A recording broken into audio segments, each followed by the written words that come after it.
So we actually were lucky enough to sit down with the one and the only Ben Nicholson Smith. So BNS, friend of the show, he's joined us almost half a dozen times, I think, at this point in the podcast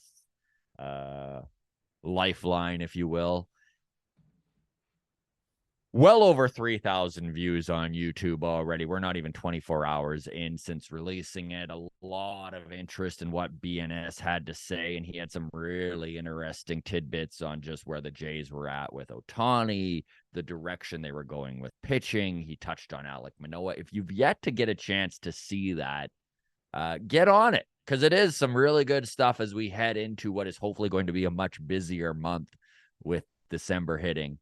When it comes to free agency and stuff like that. So we'll be able to see where Ben was at and where the things actually land here. So, by the way, also speaking of guests, Alan Roden, one of the Blue Jays' top prospects, that is going to be released tomorrow. We talked to him last week. Of course, available currently on Patreon. That is an exclusive there. However, public by tomorrow morning. So be sure to check that out. And then we also looks like are going to have some chats with Arden Zwelling and Shai Davidi a little later on in the month here, as we've reached out to them and they have responded. So we'll be lining up interviews with the Sportsnet guys.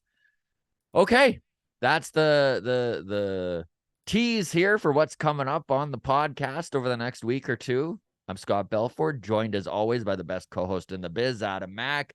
This is the walk-off mailbag, Monday morning mailbag on a Tuesday afternoon kind of day. We comb through all your interaction every single week. Believe me, we have had literally dozens of or hundreds of comments and questions. Sorry, you threw me off with the face you just made. What did you just drink, Adam? It's my coffee. I put too much cream in my coffee this morning, so it's gross. It's just, you'd think that it tastes like too much cream, but it actually tastes like too much coffee, because I knew I put too much in, so I took a big gulp of it and then I added more coffee, and the ratios are just all over the place. Way off. So I'm drinking black coffee essentially. Sorry, I walk off.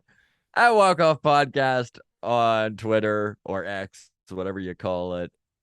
The Walk Off Podcast on Instagram. And of course, the Patreon bump happens automatically. If you are a member of our Patreon, you get instant access to the Discord where we go over the comments and questions there. And of course, Patreon itself, you get automatic, your questions and comments get in. All right, there we go. We did it. The housekeeping's done. Housekeeping is done. Okay, well, let's get to it then, shall we? Yes, sir.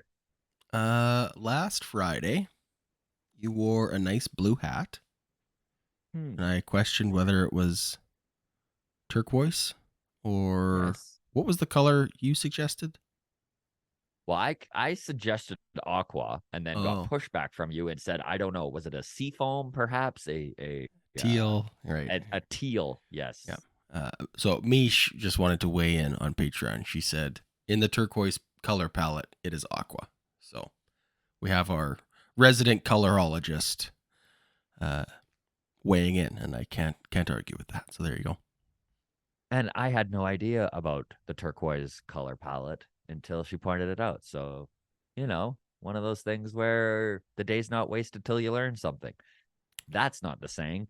The day's never wasted till if you learn something. Wow. All right. All right. We're on it. Let's kick that cat down the road. Next one comes from Patreon as well. Johnny commented on Friday's episode and said, okay, question for you guys. And this is a great question, if Vladdy has a big season this year, 2024, you wait until 2025 when he repeats it and proves he's worth the money to give him an extension, right? Like, does the price go up all that much by waiting an extra year? So if he hits, I'm just going to put the number out there, 35 to 40 home runs this upcoming season, do you try and get ahead of free agency, offer him a contract with 1 year remaining, or do you just wait, battle it out with everybody else in free agency? Because he does make a good point that with Vlad being so close to free agency already, he's going, like, if he has a good year, he's going to need a big money incentive to not bet on himself for 1 year anyways and just test free agency, right? So what do you think? I think this is really going to depend on where Vladimir Guerrero Jr. is, how he feels, what his thoughts on Toronto as his long-term home is, and where the player development people within the organization with the Blue Jays feel he's at. I mean, the truth is, yes, the price will go up in free agency. If he has a good year next year and then even a down year in 2025, you're going to be competing with 29 other teams. A lot of them may view a 27-year-old Vladimir Guerrero Jr. to still have a lot of upside and to roll the dice on it. I think if you recognize Vladdy as a guy that you wish to build around, next year is the year you make your move.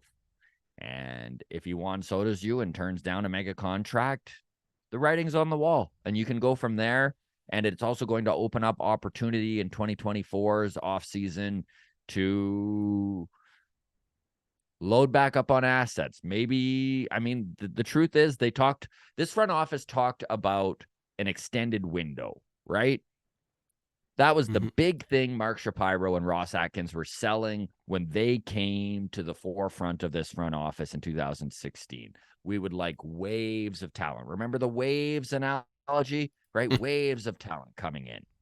And as it sits, 2023, these core players that they have been building around for years in Vladimir Guerrero Jr., in Bo Bichette, only have 2 years of control left. Some major decisions need to be made next year. And so if Vladdy isn't the guy that you wish to build around, then I think letting it play out and him going to free agency and you getting a second-round draft pick as compensation, something that, I mean, also, by the way, the CBA is going to be up that year, so who knows what's going to happen. If I was the Blue Jays and have determined Vladdy is the guy, next offseason is when I make the move. And if you determine he's not, go get some returning assets. I mean, with you. It sucks. They're in a weird spot, right? Yeah, I'm with you. I think if we have... Okay, so I will acknowledge I don't think the price goes up if he has back-to-back big seasons. Like, if he has a big season next year, he's already had the first big season. So from his standpoint, he's not going to take $170 million because he's unproven, or I don't even know the right words to put here. So yeah, I don't think if he has a bad season this year, I think his money does take a hit. But yeah, if he has a good season, I think the money doesn't go up by waiting, but I think there are other advantages, not like beyond the saving dollars, that would motivate you to sign him, or at least make the realistic offer. Following this season. Boy, I'm really stumbling right now. Which you mentioned, like from a team management roster construction, if he Juan Soto's you, which I love that term that you came up with there. It's a great point though.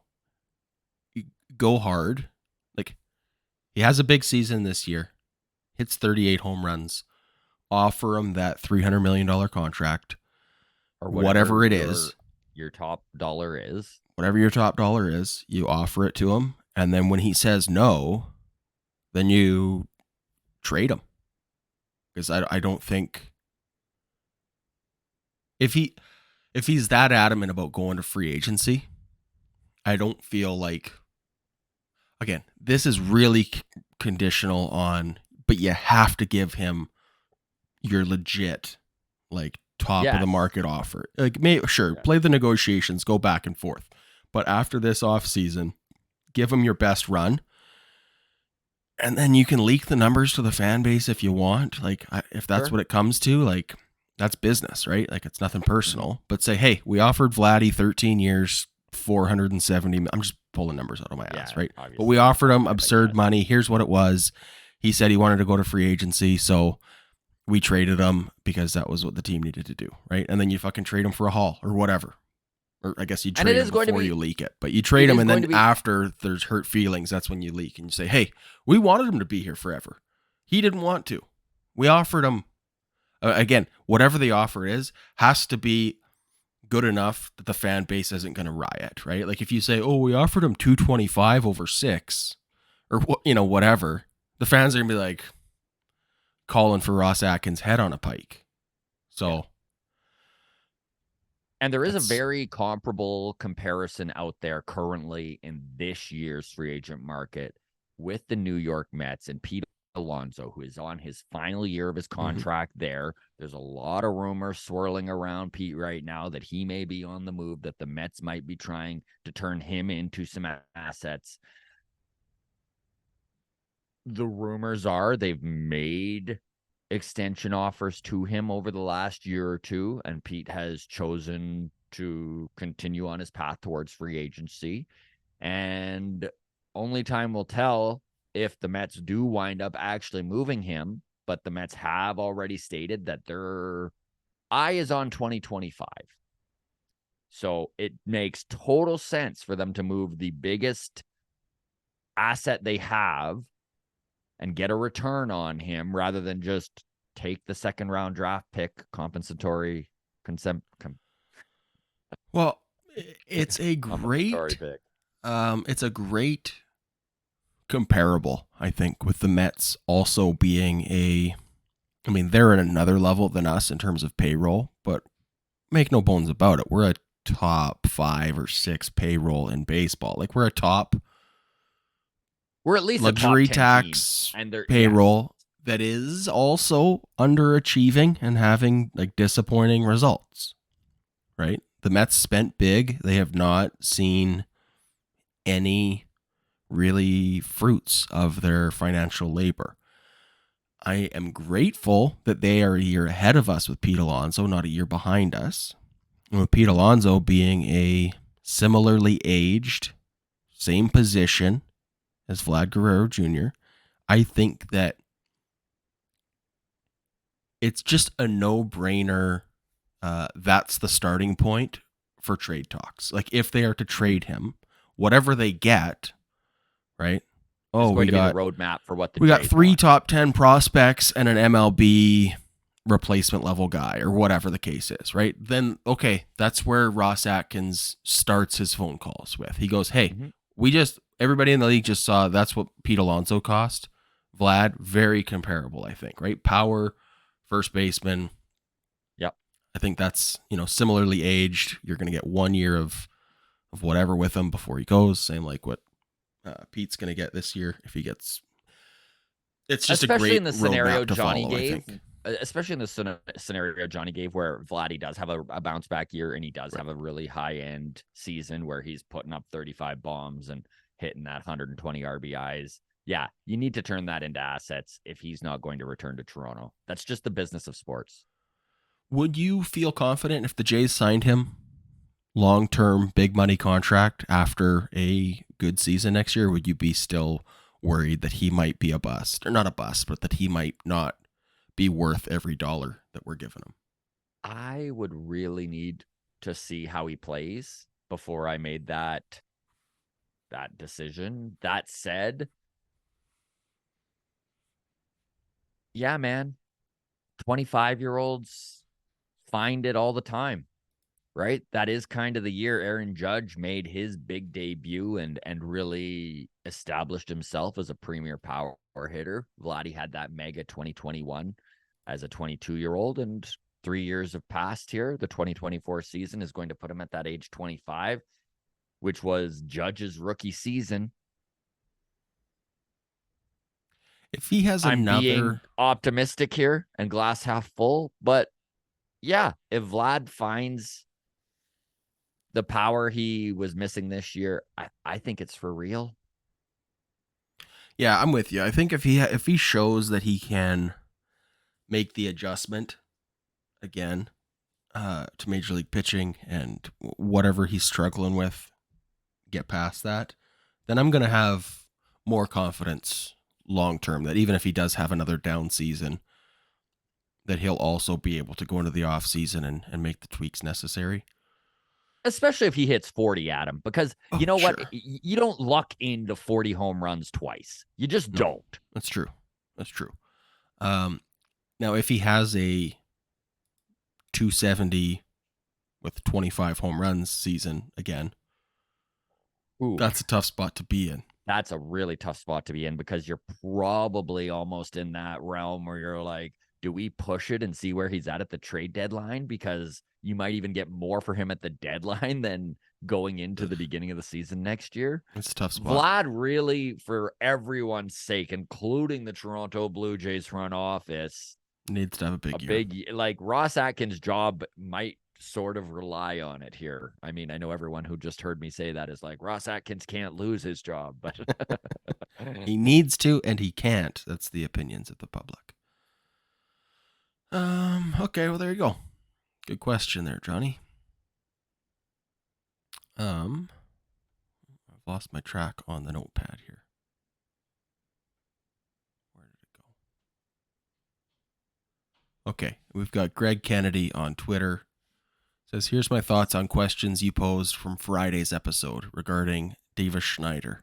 I would take the over on 20 home runs next season if he plays enough, which of course leads into the next question about the plus or minus 93 games.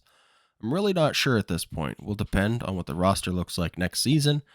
As of this point, I think he will play 100 games and hit 20 plus home runs. The dude has legit power, no question about it.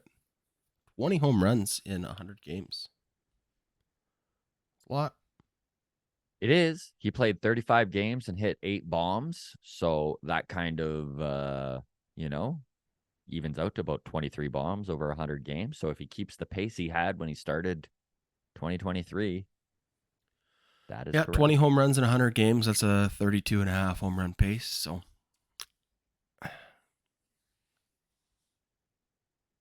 I don't know why I'm not there with Davis Schneider being a 30 home run guy at the major league level. Because baseball is all about sample size, and your entire baseball watching career has been based around the idea that you don't make hard decisions on 35 games. You're actually being incredibly logical, as much as I love the Babe more than anything, like.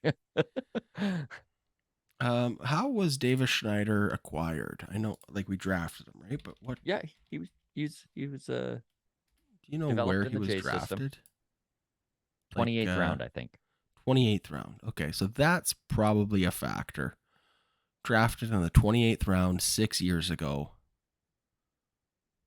That's probably a bigger factor in my evaluation of him than the awesome portion of a season he had last year. Whether that's fair or not, I'll admit, may not be fair. Maybe it's totally fair. I'm definitely rooting for the guy. Oh, of course. This is it's so funny, man, because I've had numerous people reach out on Twitter being like, I don't understand why Adam's so down on Schneider. And I'm like, he's not down on him. He's just, he just isn't 100% sold. He's going to be the solution, right? Like, because let's face it, if Davis Schneider hits 20 home runs in 100 games, platooning at second base, that is a huge part of turning this franchise around to being a playoff contending team. Listen, I'm not saying that this team needs to be turned around, by the way. I understand they've made the playoffs. It's just like they're not winning when they get to the playoffs. So if Davis Schneider can provide that sort of power in a, let's face it, platoon secondary role, wow, massive. And if Davis Schneider comes out and completely wins the second base full-time spot and puts in 120 to 140 games, I mean, that is just about as good a scenario as you can get. Can I just ask how this would even play out for this to be possible? Like, how, barring bad tacos, we haven't used the term bad tacos in a while, right? Our non-jinx code word for injuries. barring bad tacos, how does he only play 100 games if he has 20 or like more than 20 home runs? Like, how do we not, if a guy's showing 30 home run power, how do we not just be like, okay, you're the second baseman? Like, how does he get to 20 plus home runs in limited action?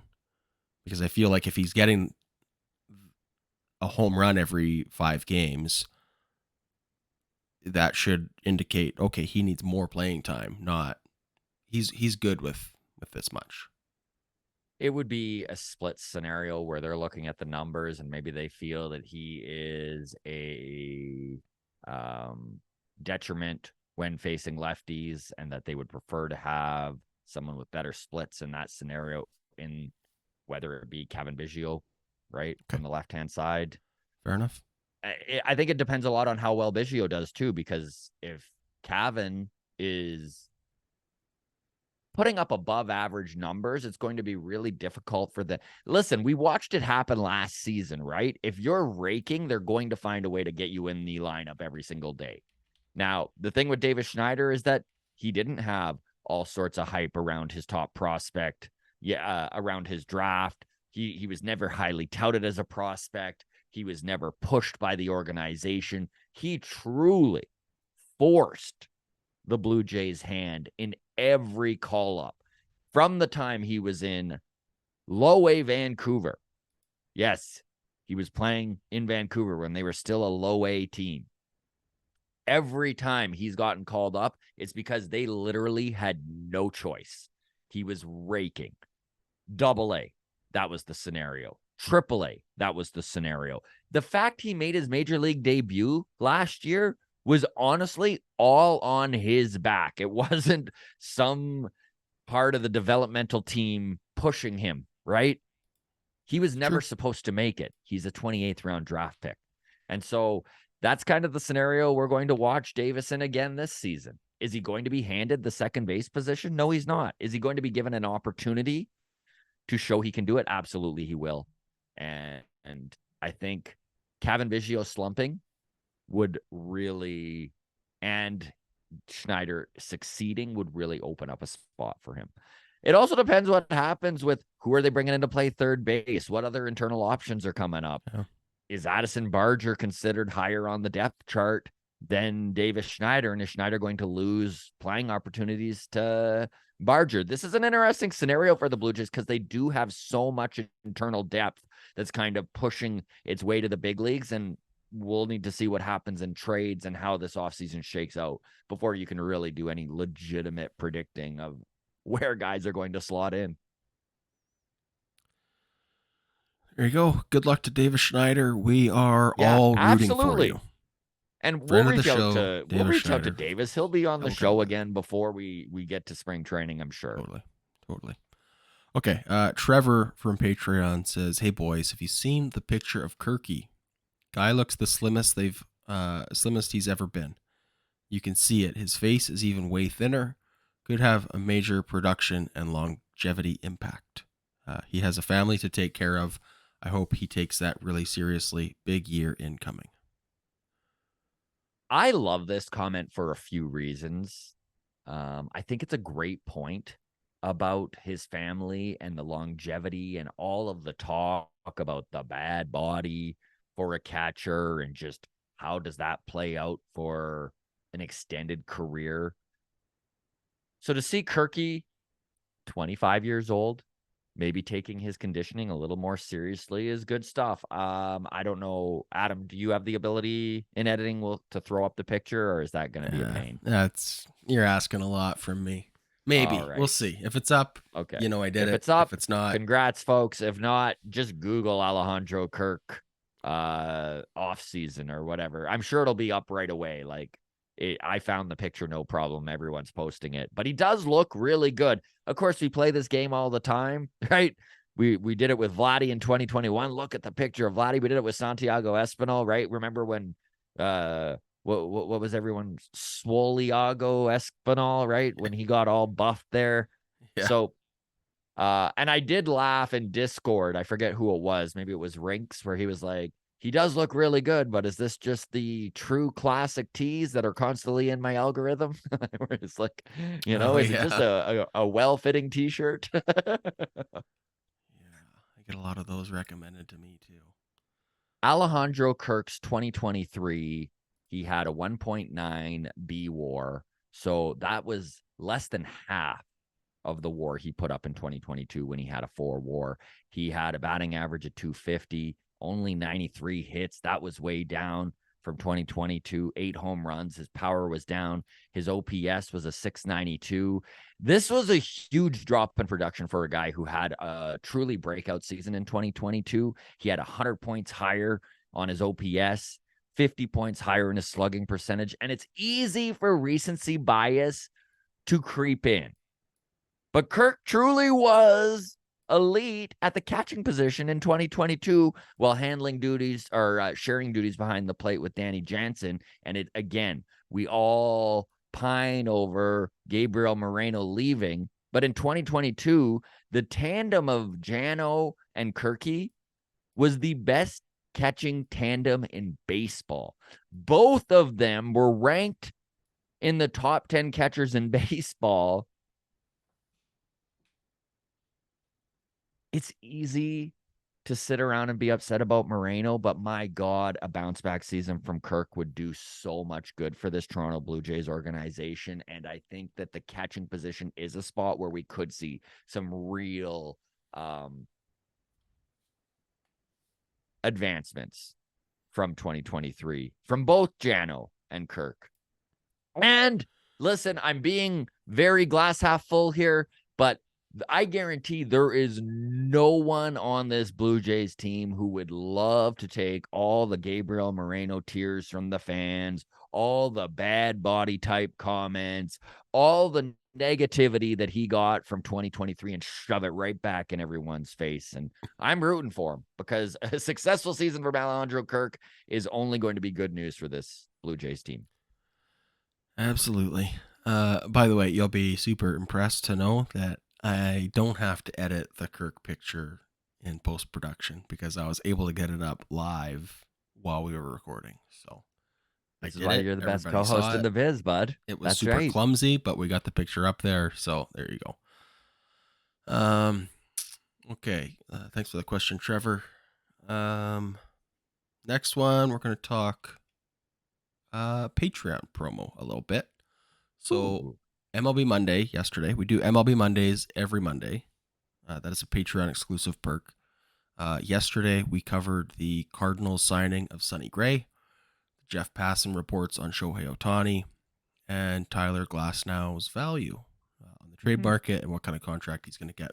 I didn't even realize how injury-prone Tyler Glasnow really is. I think that's, yeah. I mean, we said it probably a dozen times yesterday. The talent is undeniable, but he's only pitched over 120 innings last year. Last year was his career high in innings in his career. 120. Wow. Just that's a risky big contract to hand out at the end of this season potentially.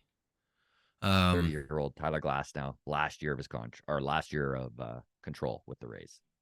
I started the episode with a story of some drama over the weekend at my kid's hockey game, which I won't get into. If you want to know what it is, sign up for Patreon and watch yesterday's episode.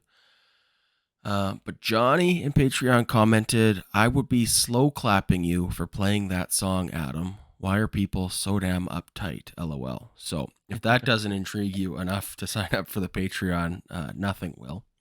But $4 a month gets you in on all that fun stuff.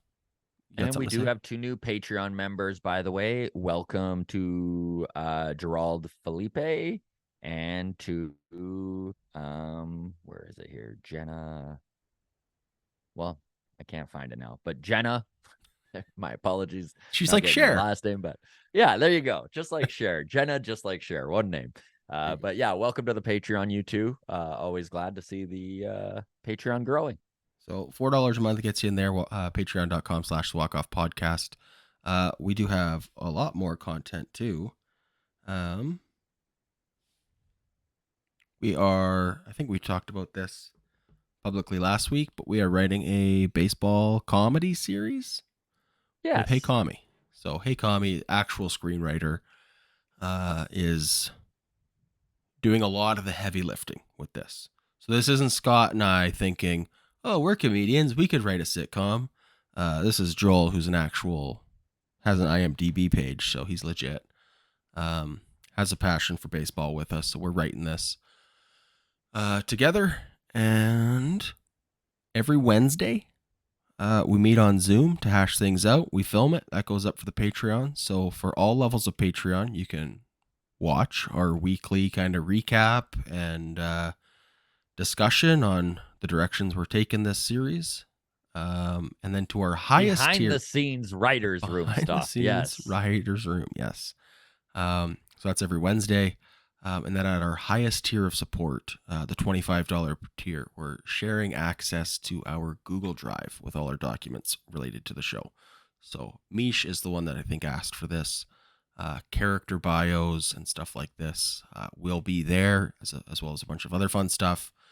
Joel actually just finished up the first draft of the pilot episode, 33 pages. That is in the Google Drive right now. I haven't even read it yet.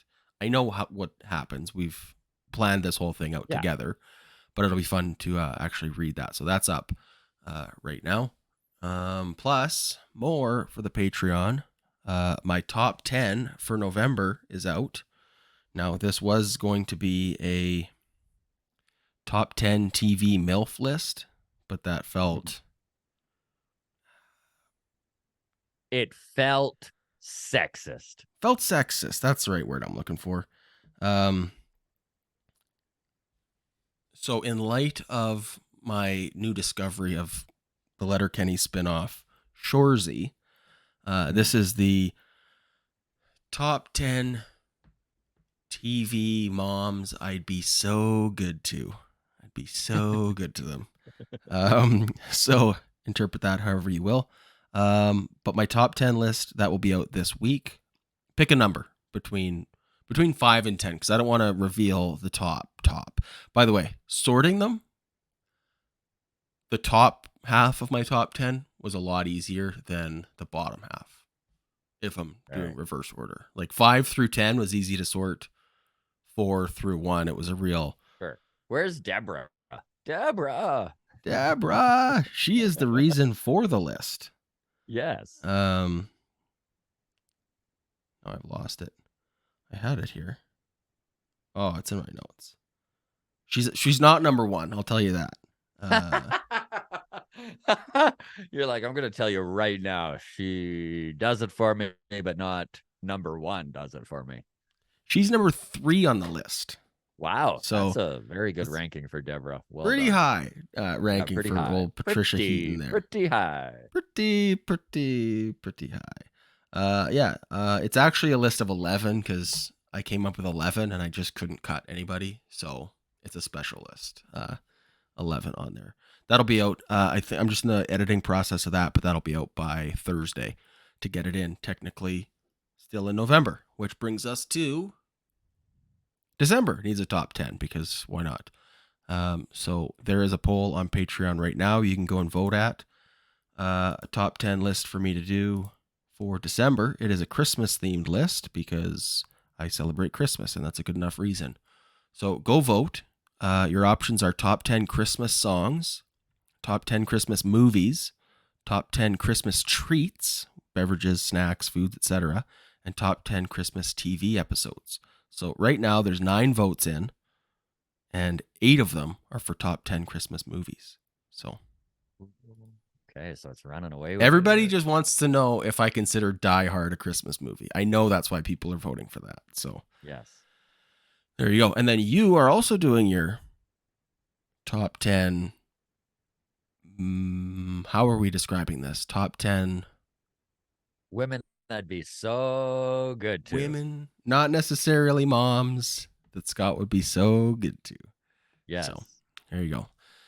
So lots happening on the Patreon is the point of this. Plus there's Discord access. Yeah, and that's what I was just going to say is that you do get instant access, by the way, to all of our interviews. So if you are someone who likes the work we do with the minor league prospects and stuff like that, we always put it out to the public So there's no pressure on you. But if you want it now, $4 a month. There you go. You get instant access. All right. There you go. That's a good ad. We just did a full-fledged ad for our Patreon. We're proper people at this now. Yeah. So there you go. Okay. Into the Discord. Ian says, so my buddy got a cameo for his wife from Gibby, and he was definitely smashed by his pool. It was awesome. I love it. I love this so much. It's just such a small comment that like could have easily been lost in Discord, but I just saw it and I was like, oh man, I can so see Gibby just sunburned out by his pool, drinking Miller Lights, laying down some promos for his Gibby show and answering his cameo messages. What a day in the life, eh? Oh, I love it. Day in the life. Yeah, wearing a Mets hat now. Of course, the new bench coach for the New York Mets. So congrats to Gibby, one of our faves. Friend of the show, by the way. If you have yet to check out our interview with John Gibbons, he gets into all sorts of baseball stories. One of the best baseball storytellers around, I think. We also talked to Shea Hillenbrand, and he gave his rendition of the interaction between him and Gibbons, the fight. The Gibbons Hillenbrand fight. This is a in early 2000s. It was clear that Hillenbrand, I mean, is in a much different place in his life than he was when he was playing. Owning and operating a zoo will change a man, as they say. Yeah.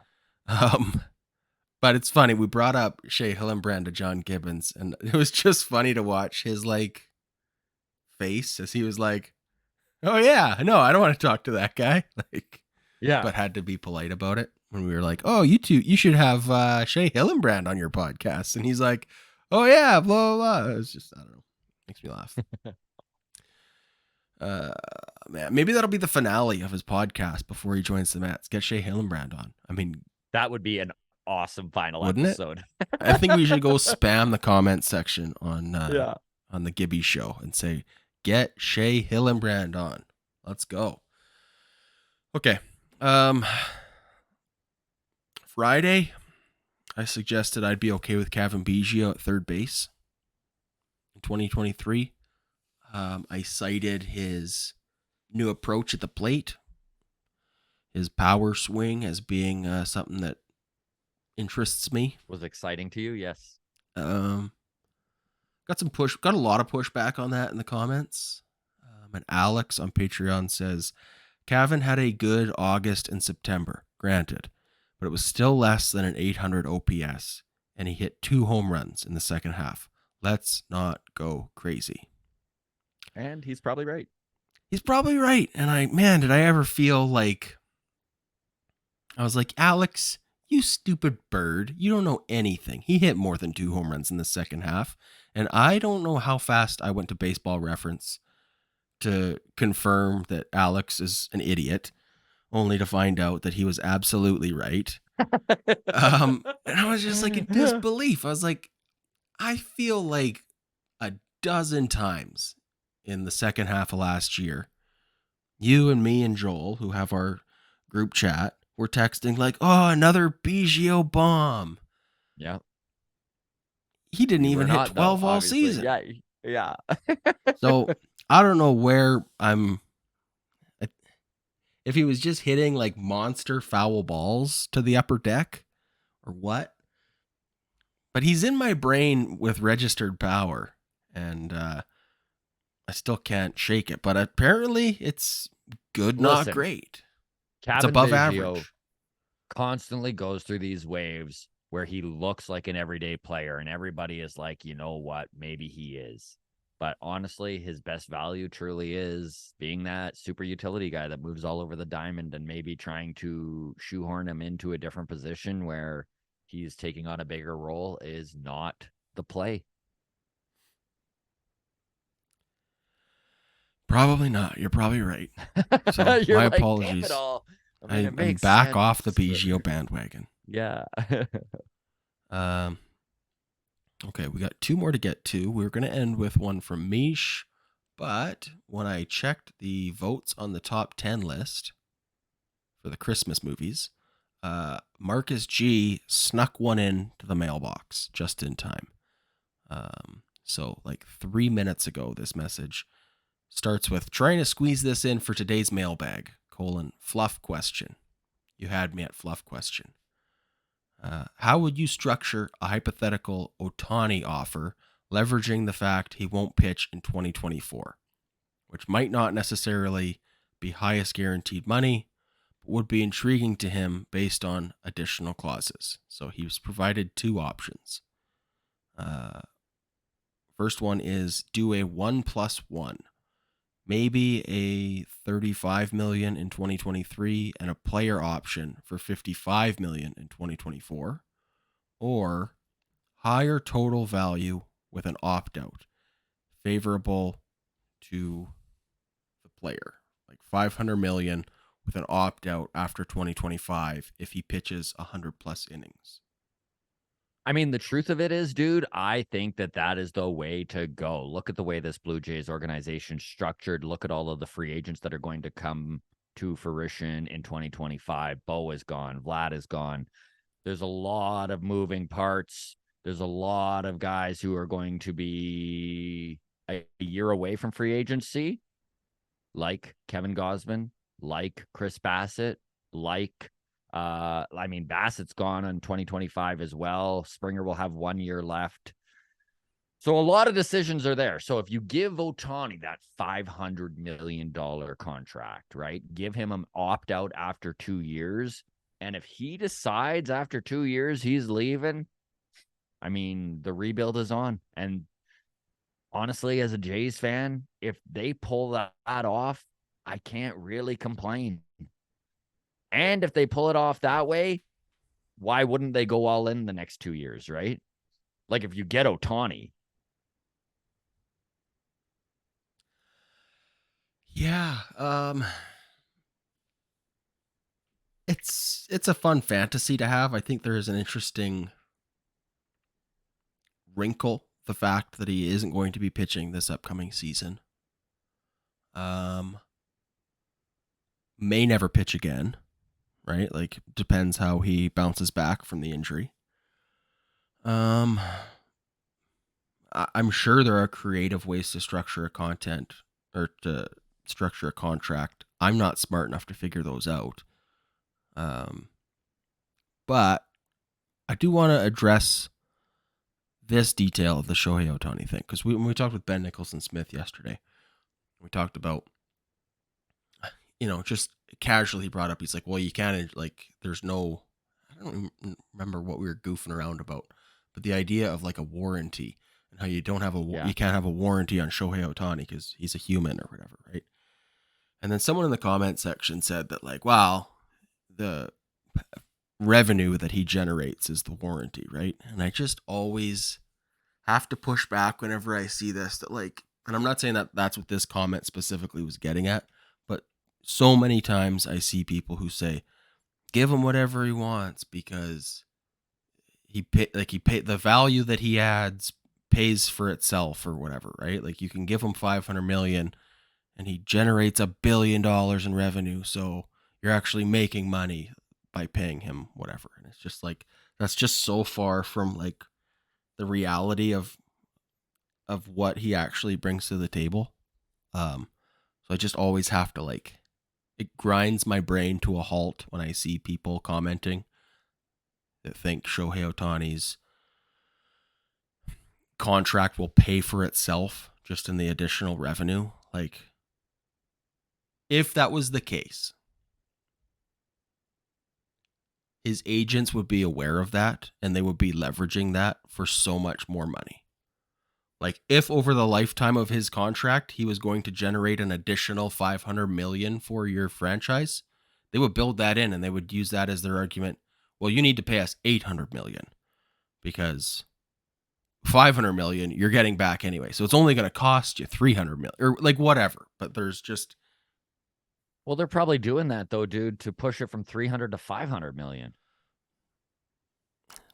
Maybe. I mean, I see the pushback, and I do agree that there's no way Shohei Ohtani is worth $1 billion a year or something like that. Now, that said, if Shohei Ohtani continues to be the unicorn he is, continues to make history with the things that he is doing, continues to be this dominant force for the next even 3 to 5 years, you're going to be able to look back in history and tie his name to whoever the franchise is that has him.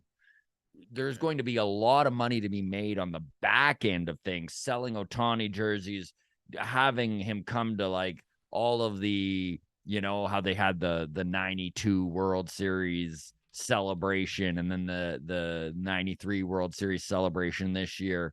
You're going to be able to do that with Ohtani constantly, whether it's World Series or not. The Ohtani days.